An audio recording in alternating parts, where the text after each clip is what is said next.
Hello মামিটু time family, চলে এসেছি তোমাদের কাছে জুলাইয়ের 24 তারিখ মানে উল্টো রথের দিনের একটা মিনি ব্লগ নিয়ে।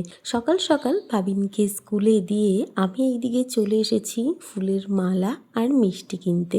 বাড়িতে গিয়ে সংসারের টুকটাক কাজ করতে করতে ভাবিনের আবার ছুটির টাইম হয়ে যায়, তাই বাবিনকে স্কুল থেকে নিয়ে এসে স্নান করে আমি এইদিকে রেডি করিয়ে দিয়েছি। আর আমার এই ছোট্ট ছানাটা চলে এসেছে এখন যোগু দাদাকে মালা পরিয়ে দিতে। আর দেখো বারবার মালাটাকে একবার করে তুলছে আর একবার করে নামাচ্ছে, দেখছে ঝুলে থাকলে মালাটা বেশি সুন্দর লাগছে কিনা।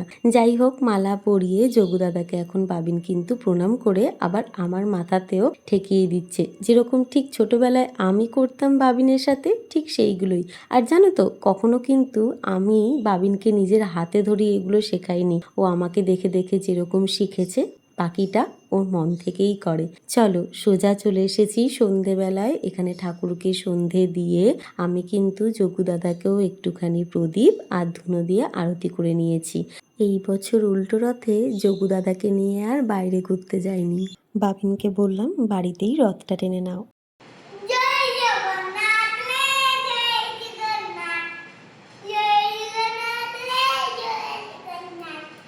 জগন্নাথ দেবের নাম নিয়ে গান করে বাবিন কিন্তু এইদিকে রথ টানা শুরু করে দিয়েছে। আর আমার এই ছোট্ট ছানাটা বাড়িতে রথ টেনেও কিন্তু খুব খুশি হয়েছে। বাবিনের বাবা ফোন করেছিল, বলল আমাদের রেডি হয়ে থাকতে, গোড়া বাজারে যাব। আর সেই কথা মতনই রেডি হয়ে বসেছিলাম, আর বর আসার সঙ্গে সঙ্গেই আমরা বেরিয়ে পড়েছি।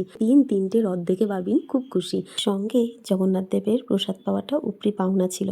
এই বছর রথের দিন পাঁপড় ভাজা খাওয়া হয়নি, বাড়িতে পাঁপড় ছিল না আর আমরা কিনে আনতেও ভুলে গেছিলাম, তাই উল্টো রথের দিন পাঁপড় কিনে বাড়িতে এসে পাঁপড় ভাজা খেয়েছি।